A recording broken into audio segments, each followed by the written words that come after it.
भक्तों, नया साल शुरू होने से पहले बासी रोटी का यह उपाय चुपचाप कर लेना। आपकी 7 जन्मों की गरीबी हमेशा के लिए दूर हो जाएगी। नए साल में माता लक्ष्मी आपकी जिंदगी में इतना धन बरसाएगी कि आपसे संभाला नहीं जाएगा। जिंदगी के सारे दुख दूर हो जाएंगे। मनचाही शादी करनी है तो वह भी हो जाएगी। गंभीर से गंभीर बीमारियों से मुक्ति मिल जाएगी। परिवार में सुख शांति आएगी। बासी रोटी का यह उपाय आपकी जिंदगी को पूरी तरह से बदल देगा और आने वाले नए साल में आपकी जिंदगी स्वर्ग से भी बेहतरीन बन जाएगी। मुझे पता है आप अपने जीवन में बहुत दुख झेल रहे हो। बहुत परेशानी आपने इस साल सही है। लेकिन भक्तों, नया साल बस कुछ ही दिनों में शुरू हो रहा है। और अगर आप अभी यह बासी रोटी का उपाय कर लेंगे तो आपके घर में माता लक्ष्मी दौड़ी चली आएगी और हमेशा हमेशा के लिए रहने लगेगी। आप जहां काम करेंगे, जिस चीज को हाथ मिलेंगे, वहां से धन दौलत आपको मिलने लगेगा और इतना पैसा आएगा कि आप भी सोचोगे कि मैं इसे कहाँ रखूं। भक्तों, आज मैं आपसे कोई साधारण बात नहीं कह रहा हूं। आज जो शब्द मेरे मुख से निकलने वाले हैं वे केवल आवाज नहीं हैं। वे अनुभव हैं। वे शास्त्रों की गहराइयों से निकली हुई चेतावनियां हैं। यह कोई कथा नहीं है, कोई मनोरंजन नहीं है, बल्कि वह सत्य है जिसे सुनकर कई लोग चुप हो जाते हैं और कई लोग डर जाते हैं। क्योंकि यह वह ज्ञान है जो हर किसी को नहीं बताया जाता। हर कान इसके योग्य नहीं होता। शास्त्रों में यह सब लिखा हुआ है। संतों ने इसे जिया है, लेकिन इसे उन्हीं तक सीमित रखा गया जो इसे संभाल सके। क्योंकि यह उपाय अगर गलत हाथों में चला जाए तो वरदान नहीं, बोझ बन जाता है। लेकिन अगर सही व्यक्ति के हाथ लग जाए तो सुन लीजिए, तब केवल हालात नहीं बदलते, तब भाग्य को भी झुकना पड़ता है। नया साल आने वाला है और बहुत लोग सोचते हैं कि नया साल मतलब नई तारीख, नया कैलेंडर, नया मोबाइल वॉलपेपर और कुछ नए संकल्प। लेकिन जो जीवन को समझता है, जो कर्म को पहचानता है, वह जानता है कि नया साल केवल दिन नहीं बदलता। नया साल पुराने कर्मों का वही खाता खोलता है। जो आपने वर्षों में बोया है वही इस नए साल में उगने वाला है। कुछ लोगों के लिए नया साल अवसर बनकर आता है और कुछ के लिए चेतावनी बनकर। इसलिए अगर हर साल नया साल आता है और आपकी हालत वही की वही रहती है तो दोष समय का नहीं है, दोष किस्मत का भी नहीं है, दोष आपके कर्मों का है। अगर आपके जीवन में गरीबी पीछा नहीं छोड़ रही, चाहे आप कितना भी मेहनत कर ले, चाहे दिन रात खप जाए, फिर भी पैसा हाथ में टिकता नहीं। अगर कर्ज उतरने का नाम नहीं ले रहा, एक जाता है तो दूसरा सिर पर बैठ जाता है। अगर विवाह की बात बनते बनते टूट जाती है, रिश्ते आते हैं लेकिन टिकते नहीं, बार बार अपमान और निराशा हाथ लगती है, अगर शत्रु बिना कारण नुकसान पहुंचा रहे हैं, बदनामी हो रही है, झूठे आरोप लग रहे हैं और आप समझ ही नहीं पा रहे कि किसका दोष है, या फिर शरीर दवा खाकर भी ठीक नहीं हो रहा, इलाज चलता है लेकिन राहत नहीं मिलती, मन भारी रहता है, नींद नहीं आती, तो उस समय अपने भाग्य को मत कोसिए। उस समय समझ लीजिए कि दोष भाग्य का नहीं है, दोष आपके कर्मों का है। और कर्म सुधारने का सबसे सरल मार्ग कोई कठिन तपस्या नहीं है, कोई महंगा यज्ञ नहीं है, कोई दिखावटी पूजा नहीं है। कर्म सुधारने का सबसे पहला और सबसे मूल रास्ता है अन्न का सम्मान। शास्त्र कहते हैं कि जिस व्यक्ति ने अन्न को समझ लिया उसने जीवन को समझ लिया, और जिसने अन्न का अपमान किया उसने अनजाने में अपने भाग्य का अपमान कर दिया। बासी रोटी इस शब्द को सुनते ही बहुत लोगों के मन में घृणा आती है। लोग इसे तुच्छ समझते हैं, बेकार समझते हैं, फेंक देने योग्य समझते हैं। लेकिन ध्यान से सुनिएगा, बासी रोटी तुच्छ नहीं है। बासी रोटी तपस्या है। यह अन्न की परीक्षा है। ताजा भोजन तो हर कोई सम्मान कर लेता है, लेकिन बासी अन्न का सम्मान वही करता है जिसके भीतर संस्कार जीवित होते हैं। शास्त्रों में साफ लिखा है कि जिस घर में बासी अन्न का अपमान होता है उस घर में लक्ष्मी प्रवेश तो कर सकती है, लेकिन टिकती नहीं। वह आती है, देखती है और चुपचाप लौट जाती है। और इसके उलट जिस घर में बासी अन्न का सदुपयोग होता है, जहां रोटी को केवल पेट भरने की चीज नहीं बल्कि ईश्वर का प्रसाद माना जाता है, वहां दरिद्रता डर कर भागती है। वहां गरीबी टिक नहीं पाती। वहां कर्ज जड़ नहीं पकड़ पाता। वहां दुर्भाग्य ठहर नहीं पाता, क्योंकि अन्न के साथ जुड़ी हुई ऊर्जा सीधी कर्म फलदाता तक जाती है। लेकिन ध्यान रखिए, यह कोई हल्का उपाय नहीं है। यह कोई खेल नहीं है। इसलिए इसे करने से पहले कुछ कठोर नियम है, जिन्हें तोड़ दिया तो उपाय निष्फल ही नहीं होगा, उल्टा प्रभाव भी दिखा सकता है। पहला नियम, यह उपाय गुप्त रहेगा। जिस दिन आपने किसी को बता दिया उसी दिन इसका प्रभाव टूटने लगता है।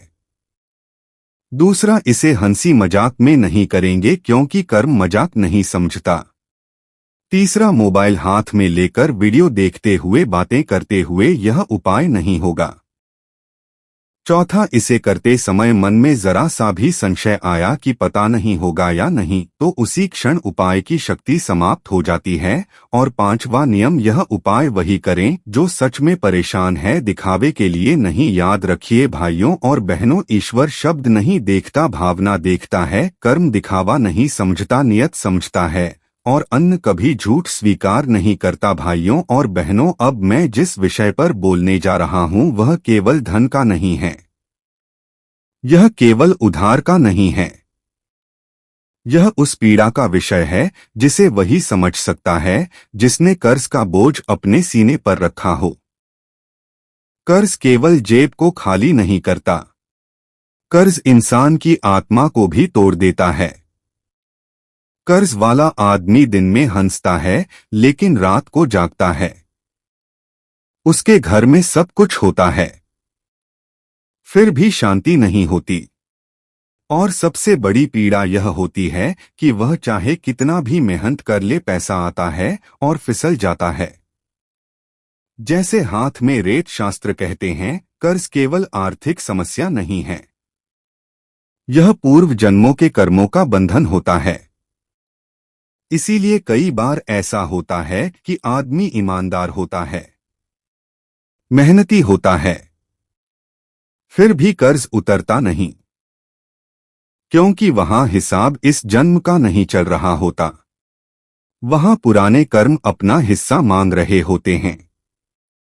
और जब तक कर्म से कर्म नहीं काटा जाता तब तक पैसा पैसा काटने से कुछ नहीं होता। अब ध्यान से सुनिए, कर्ज से मुक्ति का यह उपाय कोई जादू नहीं, यह कर्म का संतुलन है। इसमें ना तंत्र है, ना दिखावा है, ना ऊंची आवाज में मंत्र है। यह उपाय चुप्पी से किया जाता है, क्योंकि कर्ज की जड़ भी चुपचाप ही घर में बैठी होती है। यह उपाय शनिवार की सुबह किया जाता है। शनिवार कर्म फलदाता का दिन। उसी दिन जब इंसान अपने कर्म को स्वीकार करता है तभी शनि कृपा करते हैं। सुबह सूरज निकलने से पहले उठना है। उस समय वातावरण शुद्ध होता है और मन अब भी संसार के बोझ से भरा नहीं होता। अब एक बासी रोटी लीजिए, ध्यान रखिए, वही रोटी जो रात की बची हुई हो, वही रोटी जिसमें आपके घर की ऊर्जा बसी हो। बाजार की रोटी नहीं, होटल की रोटी नहीं, अपने घर की। अब उस बासी रोटी पर काले तिल रखिए। काले तिल कोई सामान्य दाना नहीं है। शास्त्रों में काले तिल को कर्ज का भक्षक कहा गया है।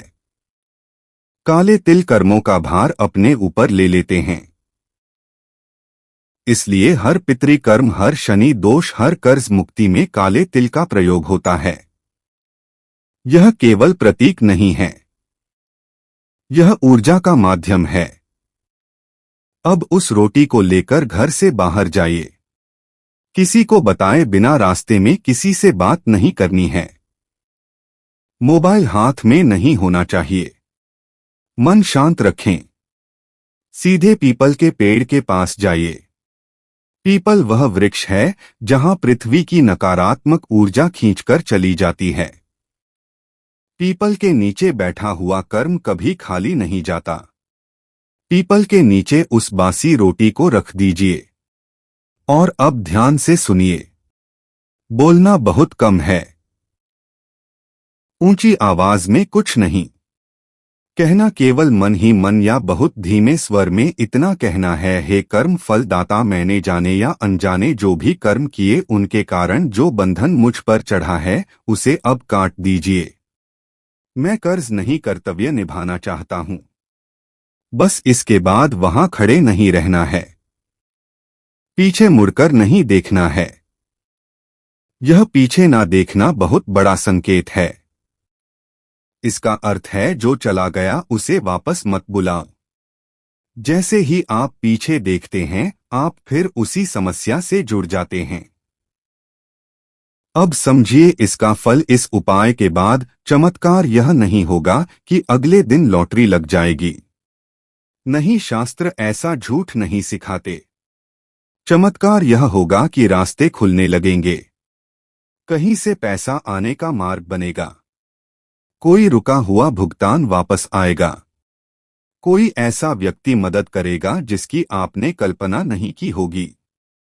कई बार उधार देने वाला स्वयं शांत हो जाता है। कई बार कर्ज चुकाने की व्यवस्था अपने आप बनने लगती है। और सबसे बड़ा चमत्कार यह होता है कि अब पैसा टिकने लगता है। आय और व्यय के बीच संतुलन आने लगता है। मन का बोझ हल्का होने लगता है। लेकिन एक बात याद रखिए भाइयों और बहनों, यह उपाय केवल वही फल देता है जो अंदर से टूट चुका हो, लेकिन झूठा ना हो। जो कर्ज लेकर ऐश करता है उसके लिए यह उपाय नहीं है। जो मेहनत से भागता है उसके लिए यह उपाय नहीं है। यह उपाय उसके लिए है जो कर्ज से शर्मिंदा है, जो रात को ईश्वर से रोता है और जो सच में मुक्त होना चाहता है। शनि देव दंड नहीं देते हुए सुधार का अवसर देते हैं, और जब इंसान झुकता है तभी शनि पिघलते हैं। अगर यह उपाय श्रद्धा से किया गया तो कर्ज का पहाड़ भी रेत की तरह ढाने लगता है। भाइयों और बहनों, अब मैं जिस विषय पर बोलने जा रहा हूं वह धन से भी अधिक संवेदनशील है, क्योंकि धन चला जाए तो वापस आ सकता है, लेकिन जब जीवन में विवाह का समय निकलता चला जाता है तो मन के भीतर एक खालीपन बस जाता है। हर घर में यह पीड़ा दिखती नहीं, लेकिन भीतर ही भीतर जलाती रहती है। माँ बाप की आंखें रास्ता देखती हैं। रिश्तेदार सवाल पूछते हैं। समाज ताने देता है और व्यक्ति स्वयं को दोषी मानने लगता है। कई बार तो हालात ऐसे हो जाते हैं कि प्रेम भी है, समझ भी है, फिर भी विवाह नहीं हो पाता, और कई बार सब कुछ ठीक होते हुए भी एक के बाद एक रिश्ता टूट जाता है। शास्त्र कहते हैं विवाह का रुकना कोई साधारण बात नहीं है। यह केवल उम्र का विषय नहीं है। यह कर्म और ग्रहों का संकेत होता है। जब पिछले जन्मों के वचन अधूरे रह जाते हैं, जब किसी का हृदय अनजाने में दुखाया जाता है या जब परिवार की स्त्री पुरुष ऊर्जा में असंतुलन आ जाता है, तब विवाह योग बंध जाता है। इसलिए कई बार लड़का लड़की योग्य होते हैं, सुंदर होते हैं, संस्कारी होते हैं, फिर भी उनका घर बसने में देर होती है। अब ध्यान से सुनिए, विवाह केवल दो शरीरों का मिलन नहीं है। विवाह दो कर्मों का बंधन है। इसलिए इसका उपाय भी शरीर से नहीं, भाव और अन्न से जुड़ा हुआ होता है। और इसी कारण यह उपाय बहुत गुप्त है, बहुत सरल है, लेकिन उतना ही प्रभावशाली भी। यह उपाय सोमवार की रात किया जाता है। सोमवार मन का दिन है, चंद्र का दिन है और विवाह मन के संतुलन से ही होता है। उस रात घर में जो रोटी बच जाए वही बासी रोटी इस उपाय की आधार बनेगी। ध्यान रहे, यह रोटी किसी मजबूरी की नहीं, श्रद्धा की होनी चाहिए। मन में यह भावना हो कि मैं अपने कर्म सुधारने जा रहा हूं। अब उस बासी रोटी के 2 टुकड़े कर लीजिए। यह 2 टुकड़े केवल रोटी नहीं है, यह स्त्री और पुरुष ऊर्जा का प्रतीक है। अब पहला टुकड़ा अगली सुबह गाय को खिलाइए। गाय शुद्धता की प्रतीक है, माता है, करुणा है। जब गाय को अन्न दिया जाता है तो घर की रुकावटें धीरे धीरे पिघलने लगती हैं। गाय उस अन्न के साथ आपके घर का दुख भी अपने भीतर ले लेती है।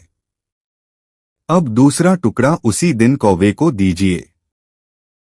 बहुत लोग कौवे को अशुभ समझते हैं, लेकिन शास्त्र कहते हैं कौवा पितरों का दूत है। विवाह में देरी कई बार पितरी दोष के कारण भी होती है। जब कौवे को अन्न दिया जाता है तो वह संदेश ऊपर तक ले जाता है कि यह व्यक्ति अपने कर्म सुधारना चाहता है, और जब पितृ प्रसन्न होते हैं तो विवाह के मार्ग अपने आप खुलने लगते हैं। अब यहाँ एक बहुत जरूरी बात समझ लीजिए। इस उपाय को करते समय कोई जल्दबाजी नहीं करनी है। मन में किसी विशेष व्यक्ति का नाम लेकर हठ नहीं करनी है। शास्त्र कहते हैं जब हम जिद करते हैं तब कर्म उलझता है। केवल इतना भाव रखें कि हे ईश्वर, जो मेरे लिए उचित हो वही शीघ्र मेरे जीवन में आए। इस उपाय के बाद जो परिवर्तन आते हैं वे धीरे आते हैं लेकिन स्थायी होते हैं। अचानक बातचीत शुरू होती है, रुके हुए रिश्ते दोबारा सामने आते हैं, परिवार का मन बदलने लगता है और कई बार जिस रिश्ते को आप असंभव मान चुके होते हैं वही सहज रूप से संभव हो जाता है। प्रेम विवाह के मामले में भी यही होता है। विरोध कम होने लगता है, घर का वातावरण नरम पड़ता है और बात टकराव से समाधान की ओर बढ़ती है। लेकिन भाइयों और बहनों, एक बात याद रखिए, यह उपाय किसी गलत संबंध को सही नहीं करता। यह किसी छल, किसी अनैतिक रिश्ते को बल नहीं देता। यह उपाय केवल उसी प्रेम को फल देता है जिसमें सम्मान हो, धैर्य हो और भविष्य की जिम्मेदारी उठाने की क्षमता हो। अगर नियत साफ है तो रास्ता साफ होता है। और अंत में मैं यही कहूंगा, विवाह भागने से नहीं आता, विवाह दबाव से नहीं होता। विवाह तब होता है जब इंसान भीतर से तैयार हो जाता है। जब आप अन्न का सम्मान करते हैं तो ईश्वर आपके जीवन के सबसे बड़े बंधन को अपने हाथ से जोड़ देते हैं। अगर यह बात हृदय में उतर गई तो समझ लीजिए विवाह का समय दूर नहीं। भाइयों और बहनों, अब जो बात मैं कहने जा रहा हूं उसे सुनते समय मन में हलचल होगी। कुछ लोगों को यह बात भारी लगेगी, कुछ को डराएगी और कुछ को भीतर से झक छोड़ देगी, क्योंकि यह विषय केवल धन का नहीं है, यह दरिद्रता की आत्मा का विषय है। गरीबी केवल जेब की स्थिति नहीं होती। गरीबी एक अवस्था है एक संस्कार है जो पीढ़ियों तक चलता है। आपने देखा होगा, एक ही घर में जन्मे दो भाई, एक बहुत आगे बढ़ जाता है और दूसरा जीवन भर संघर्ष करता रहता है। वहां फर्क मेहनत का नहीं होता, वहां फर्क कर्म और अन्य के व्यवहार का होता है। शास्त्र बहुत स्पष्ट कहते हैं, दरिद्रता तब आती है जब लक्ष्मी नाराज नहीं बल्कि उदास हो जाती है। और लक्ष्मी तब उदास होती है जब घर में अन्न का अपमान होता है, श्रम का अपमान होता है और जो मिला है उसके लिए कृतज्ञता नहीं होती। बहुत लोग कहते हैं, हम तो ईमानदार हैं फिर भी गरीब हैं। लेकिन शास्त्र कहते हैं, ईमानदारी पर्याप्त नहीं होती, संस्कार भी चाहिए और संस्कार का पहला संकेत है अन्न के प्रति भाव। अब ध्यान से सुनिए। बासी रोटी कोई साधारण चीज नहीं है। यह उस अन्न का अंतिम रूप है जिसने आपको जीवित रखा, ताकत दी और अब भी आपके घर में पड़ा है। यह अन्न की अंतिम परीक्षा है। ताजा भोजन का सम्मान तो हर कोई करता है, लेकिन बासी रोटी का सम्मान वही करता है जिसके भीतर लक्ष्मी को रोकने की पात्रता होती है। इसीलिए संत कहते हैं, बासी रोटी को फेंकने वाला व्यक्ति अनजाने में अपने भाग्य को फेंक देता है। अब इस उपाय को समझिए, लेकिन शब्दों से नहीं, भाव से समझिए। यह उपाय धन बुलाने का नहीं है, यह उपाय गरीबी को विदा करने का है। क्योंकि जब तक गरीबी जाती नहीं तब तक धन आता भी है तो ठहरता नहीं। यह उपाय गुरुवार या शनिवार की रात किया जाता है। यह रात इसीलिए चुनी जाती है क्योंकि रात मन की सच्चाई बाहर लाती है। दिन में इंसान झूठ बोल लेता है, लेकिन रात में उसका मन स्वयं से झूठ नहीं बोल पाता। उस रात घर में जो रोटी बच जाए वही बासी रोटी साधना का आधार बनेगी। ध्यान रखिए, इस रोटी को बोझ मत समझिए। इसे ऐसे देखिए जैसे यह आपके जीवन का संदेश वाहक हो। अब उस रोटी पर थोड़ा सा गुड़ रखिए। गुड़ केवल मिठास नहीं है, यह जीवन की कटुता को स्वीकार करने का प्रतीक है। यह संकेत है कि आप जीवन में आई कठिनाइयों को भी स्वीकार करते हैं और उनसे भागना नहीं चाहते। उसके बाद उस रोटी पर चावल के कुछ दाने रखिए। चावल पूर्णता और निरंतरता का संकेत है। यह दर्शाता है कि आप आधे रास्ते से लौटने वाले नहीं हैं। अब इस रोटी को हाथ में लेकर कुछ क्षण रुक जाइए। आंखें बंद करिए और अपने जीवन को याद कीजिए। कहाँ पैसा आया और कहाँ बह गया, कहाँ मेहनत की और कहाँ परिणाम नहीं मिला। और फिर मन ही मन यह स्वीकार कीजिए कि कहीं ना कहीं मुझसे भी भूल हुई है। यही स्वीकार इस उपाय की आत्मा है। अब सूर्योदय से पहले घर से बाहर निकल जाइए। किसी को बताए बिना। यह गुप्तता इसलिए आवश्यक है क्योंकि लक्ष्मी दिखावे से नहीं आती। रास्ते में किसी से बात नहीं करनी है, मोबाइल नहीं देखना है। मन को शांत रखते हुए ऐसे चलिए जैसे आप कोई भारी बोझ उतारने जा रहे हो। अब किसी ऐसे स्थान पर जाइए जहां गाय का आना जाना होता हो। गाय इस धरती पर चलती हुई करुणा है। जब आप गाय के मार्ग पर अन्न रखते हैं तो वह अन्न केवल गाय तक नहीं जाता, वह आपके कर्मों की सूचना ऊपर तक पहुंचाता है। उस स्थान पर बासी रोटी रख दीजिए। गाय दिखे तो उसे स्वयं खिला दीजिए और अगर ना दिखे तो भी चिंता मत करिए, नियत पहुंच चुकी होती। अब बहुत धीमे स्वर में या केवल मन में इतना कहिए, हे अन्नपूर्णा माता, मैंने कभी जानकर कभी अनजाने में अन्न, श्रम और समय का अपमान किया। आज मैं वह बोझ आपको सौंपता हूँ। मेरे जीवन से अभाव का संस्कार निकाल दीजिए और मुझे धन नहीं धन के योग्य बना दीजिए। इसके बाद वहां रुकना नहीं है। पीछे मुड़कर नहीं देखना है। यह पीछे ना देखना बहुत गहरा संकेत है। इसका अर्थ है अब आप पुराने अभाव को दोबारा देखने नहीं जा रहे। अब समझिए इसका प्रभाव। यह उपाय आपको अचानक अमीर नहीं बना देगा, लेकिन यह आपको गरीब रहना असंभव बना देगा। धीरे धीरे ऐसे अवसर आने लगेंगे जिन पर आपने पहले ध्यान नहीं दिया था। खर्चों में अपने आप संयम आएगा। हाथ में आया पैसा रुकने लगेगा। और सबसे बड़ा परिवर्तन यह होगा कि आपके मन से डर निकलने लगेगा, क्योंकि दरिद्रता पहले मन में रहती है, फिर जेब में उतरती है। लेकिन भाइयों और बहनों, एक अंतिम सत्य समझ लीजिए। यह उपाय उस व्यक्ति के लिए नहीं है जो बिना मेहनत के धन चाहता है। यह उपाय उस व्यक्ति के लिए नहीं है जो दूसरों को ठग कर आगे बढ़ना चाहता है। यह उपाय उस व्यक्ति के लिए है जो मेहनत करता है लेकिन भीतर से टूट चुका है।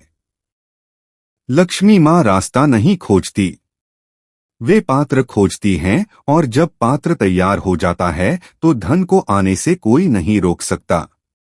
जिस दिन आपने रोटी को बोझ नहीं वरदान समझ लिया, उसी दिन से गरीबी ने आपके जीवन में अपना स्थान खो दिया। अगर यह बात आपके भीतर उतर गई तो समझ लीजिए सेठ, अब अभाव नहीं, अब अपारता की बारी है। भाइयों और बहनों, अब जो विषय मैं छेड़ने जा रहा हूं वह सबसे संवेदनशील है, क्योंकि धन चला जाए तो मन टूटता है, रिश्ते बिगड़े तो हृदय दुखता है, लेकिन जब शरीर साथ छोड़ने लगता है तब इंसान का विश्वास भी डगमगाने लगता है। बीमारी केवल शरीर का कष्ट नहीं होती, बीमारी मनुष्य की आस्था की परीक्षा होती है। दवा चलती है, डॉक्टर बदलते हैं, रिपोर्ट आती है, खर्च बढ़ता है, लेकिन भीतर कहीं एक डर बैठ जाता है। पता नहीं अब ठीक भी होंगे या नहीं। शास्त्र बहुत स्पष्ट कहते हैं, हर बीमारी दवा से नहीं जाती। कुछ बीमारियां शरीर में नहीं, कर्मों में जड़ जमाकर बैठी होती हैं। इसलिए आपने देखा होगा, एक ही बीमारी दो लोग, एक जल्दी ठीक हो जाता है, दूसरा वर्षों तक जूझता रहता है। फर्क दवा का नहीं होता, फर्क कर्म और मन की स्थिति का होता है। अब ध्यान से सुनिए, बीमारी तब आती है जब शरीर थकता है, लेकिन बड़ी बीमारी तब आती है जब मन हार मान लेता है, और मन तब हारता है जब भीतर अपराध बोध, डर, दबा हुआ दुख और अधूरी बातें जमा हो जाती हैं। शास्त्र कहते हैं, जब इंसान अन्न का अपमान करता है या अन्न को केवल पेट भरने की वस्तु समझता है, तब वही अन्न धीरे धीरे औषधि होना बंद कर देता है। और जब अन्न औषधि ना रहे तब दवा भी अपना पूरा असर नहीं दिखा पाती। अब इस उपाय को समझिए। यह उपाय दवा के विरुद्ध नहीं है, यह उपाय डॉक्टर के विरुद्ध नहीं है। यह उपाय कर्म और शरीर के बीच का टूटा हुआ संवाद जोड़ने का है। इसलिए इसे हल्के में मत लीजिए। यह उपाय रविवार की सुबह किया जाता है।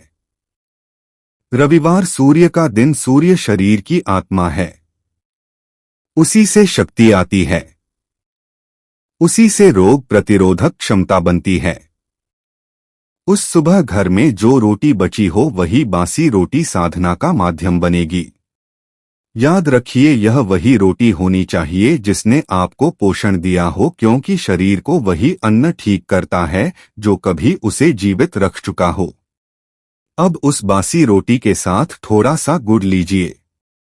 गुड़ यहाँ मिठास के लिए नहीं है, गुड़ यहाँ कटु अनुभवों को स्वीकार करने का प्रतीक है।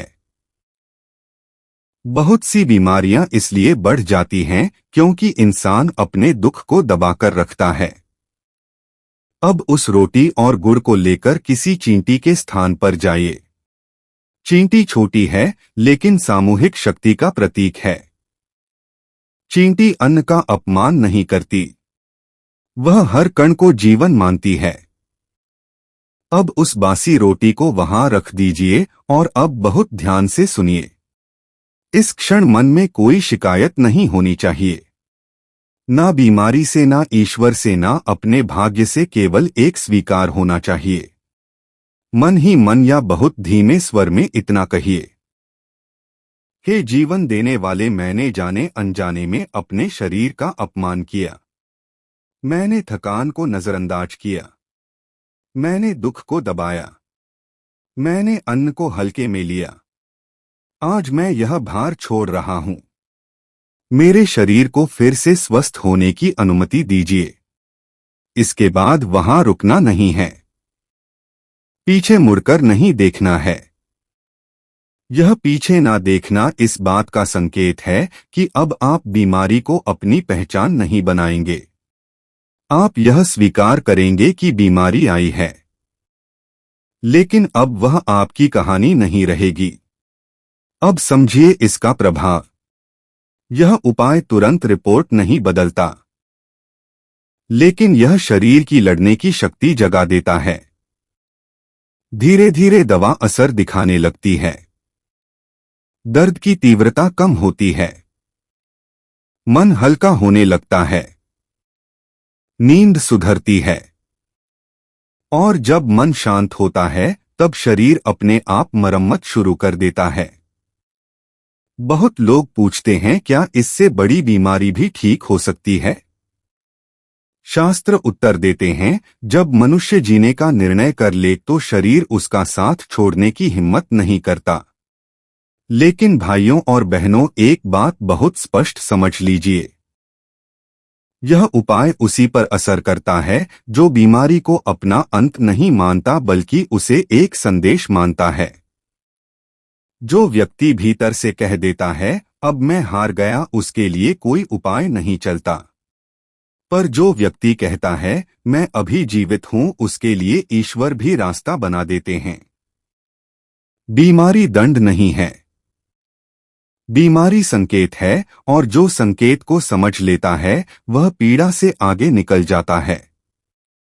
जिस दिन आपने अन्न को फिर से औषधि मान लिया, उसी दिन से आपके शरीर ने ठीक होने की प्रक्रिया शुरू कर दी। अगर यह बात आपके भीतर उतर गई तो समझ लीजिए सेठ, बीमारी चाहे कितनी भी बड़ी हो, आत्मा के सामने वह टिक नहीं सकती। 2026 आपके भीतर, 2026 आपके शरीर निकल गई है। लिए कैसा रहेगा यह ग्रह तय नहीं करते, यह भाग्य अकेले तय नहीं करता। यह आप तय करते हैं अपने भाव, अपने संकल्प और अपने कर्म से। अब ध्यान से सुनिए, अगर आप चाहते हैं कि 2026 में धन की चिंता कम हो, स्वास्थ्य डगमगाए नहीं, रिश्तों में मिठास बनी रहे और मन हर सुबह हल्का महसूस करें, तो इसके लिए कोई कठिन साधना नहीं। इसके लिए केवल एक शांत, सच्चा और सरल उपाय है। अपने पुराने वर्ष को सम्मान के साथ विदा करना। नए साल से एक दिन पहले की रात घर में जो रोटी बच जाए वही बासी रोटी संकल्प की साक्षी बनेगी। इसे देखते समय मन में कोई नकारात्मक भाव मत लाना। इसे ऐसे देखना जैसे यह आपके पूरे साल की मेहनत, संघर्ष और सीख को अपने भीतर समेटे हुए हो। अब इस रोटी के साथ 3 चीजें जोड़िए, लेकिन भाव के साथ थोड़ा सा गुड़, ताकि 2026 में जीवन की मिठास बनी रहे। कुछ चावल के दाने ताकि काम अधूरे ना रहे, और एक छोटा सा तिल ताकि पुराने बोझ हल्के हो जाएं।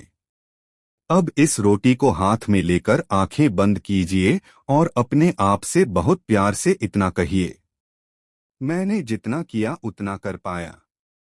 जहां गलत हुआ वहां सीख ली, जहां टूटा वहां मजबूत हुआ। अब मैं नए साल में हल्के मन से प्रवेश करना चाहता हूं। बस यही भाव पर्याप्त है। अब अगले दिन सूर्योदय से पहले यह रोटी लेकर घर से बाहर निकल जाइए। किसी को बताए बिना बिना जल्दबाजी ऐसे चलिए जैसे आप अपने जीवन की एक भारी थकान उतारने जा रहे हो। किसी ऐसे स्थान पर जहां पशु या पक्षी आते हो वहां यह रोटी रख दीजिए या खिला दीजिए और मन ही मन बहुत सरल शब्दों में कहिए, हे जीवन देने वाले 2026 में मेरे जीवन में संतुलन बनाए रखना। जहां आवश्यकता हो वहां अवसर देना, जहां कमजोरी हो वहां समझ देना और जहां खुशी मिले वहां कृतज्ञ रहना सिखाना। इसके बाद शांति से लौटो। आइए पीछे मत देखिए, क्योंकि पीछे देखने का अर्थ है पुराने बोझ को फिर उठाना। अब समझिए इसका सुंदर फल 2026 में सब कुछ परफेक्ट नहीं होगा, लेकिन सब कुछ संभालने लायक होगा। धन आएगा और जरूरत के समय साथ देगा।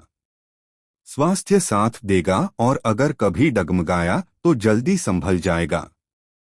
रिश्तों में मतभेद होंगे लेकिन दूरी नहीं बनेगी और सबसे बड़ी बात, आपका मन हर स्थिति में मजबूत रहेगा। और भाइयों और बहनों, यही असली सब कुछ बढ़िया होना है, क्योंकि जिसके पास शांति है उसके पास सब कुछ है और जिसके पास धैर्य है उसके लिए हर साल अच्छा होता है। 2026 आपके लिए डर नहीं, दौड़ नहीं, दबाव नहीं, बल्कि संतुलन, स्थिरता और सुकून लेकर आए।